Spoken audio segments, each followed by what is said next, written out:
आइए देखते हैं द्विघात समीकरण। द्विघात जैसा कि नाम से ही पता है, द्वि मीन्स दो, घात मीन्स घात, जिसके चर पद की घात दो हो।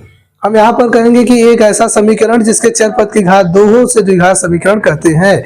जैसे यहाँ पे लिखेंगे एक ऐसा समीकरण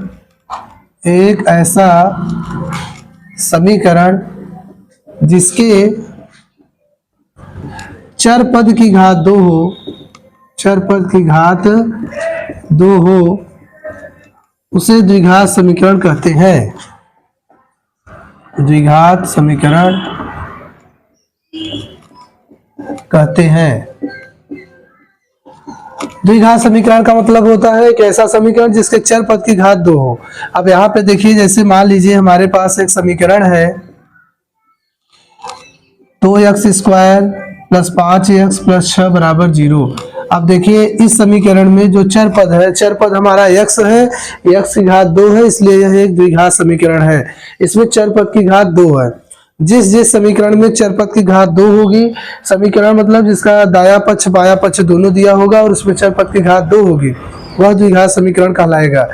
अब द्विघात समीकरण का जो मानक रूप होता है, इसका मानक रूप देखिए, ध्यान दीजिए। द्विघात समीकरण का जो मानक रूप होता है वह होता है ax² + bx + c = 0। जहाँ पर ये जो हमारे a b c होते हैं यह वास्तव में संख्याएं होती हैं, वास्तविक संख्याएं होती हैं। तो यहाँ पे हम लिखेंगे जहाँ a b c वास्तविक संख्याएं हैं, ठीक है। द्विघात समीकरण में a b c हमारी क्या है, वास्तविक संख्याएं हैं। द्विघात समीकरण में x का मान निकालने के लिए या तो हम मध्य पदों को दो भागों में बांटकर गुणनखंड करते हैं, या फिर इसके लिए हम श्रीधराचार्य जी का सूत्र लगाते हैं। तो अगला आपको जो मोस्ट है, श्रीधराचार्य जी का सूत्र। श्रीधराचार्य जी का सूत्र, तो श्रीधराचार्य जी का जो सूत्र होता है बेटा, x बराबर वो होता है -b + √b² - 4ac/2a। यह श्रीधराचार्य जी का सूत्र है।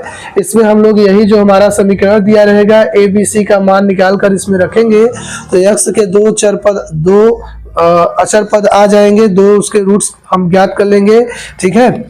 और इसमें जो मूलों का योग के लिए सूत्र लगाया जाता है, मूलों का योग यानी अल्फा प्लस बीटा, वो होता है -b/a का मान। ये जो b है और a है, b/a का मान अगर हम यहाँ रखेंगे तो यह मूलों का योग निकल जाएगा। मूलों का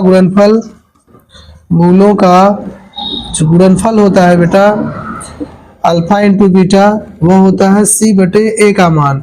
यानी c का मान और a के मान के अगर हम भाग देंगे तो हमारा मूलों का गुणनफल निकल कर हमें मिल जाएगा, ठीक है। और इसमें एक महत्वपूर्ण बात होता है विविधकर, जिसे हम डुप्लेक्स कहते हैं। अगर हमें विविधकर पूछ लेगा तो b² - 4ac करना होगा। और विविधकर की तीन मुख्य शर्तें होती हैं। पहला शर्त यह है कि यदि b² - 4ac बराबर हो 0 के। दूसरी शर्त यह होती है कि यदि b² - 4ac बड़ा या बराबर हो 0 के। और तीसरी कंडीशन है बेटा कि यदि b² - 4ac छोटा या बराबर हो 0 के। अगर कंडीशन आ जाए कि b² - 4ac बराबर है 0 के, तो हम कहेंगे इसके दो मूल आएंगे, दो मूल होंगे और दोनों ही मूल क्या होंगे, समान होंगे, ठीक है।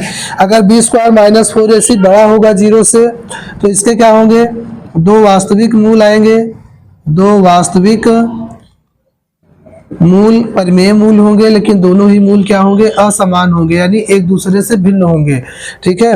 और तीसरी बात में अगर हमारा b² - 4ac का मान 0 से छोटा आ जाए, ठीक है, छोटा हो 0 से, तो उस कंडीशन में हम कहेंगे कि दो अवास्तविक मूल होंगे, दो अवास्तविक अपरिमेय मूल होंगे और असमान होंगे, ठीक है। अब आप द्विघात समीकरण के कोई भी द्विघात समीकरण लेकर उसमें से a b c का मान निकालकर आप या तो उसके मूल ज्ञात कर सकते हैं, या फिर मूलों का योग या मूलों का गुणनफल। आपको बस a b c की वैल्यू ही रखनी है, या फिर आप ये सब कंडीशन भी उससे फाइंड कर सकते हैं।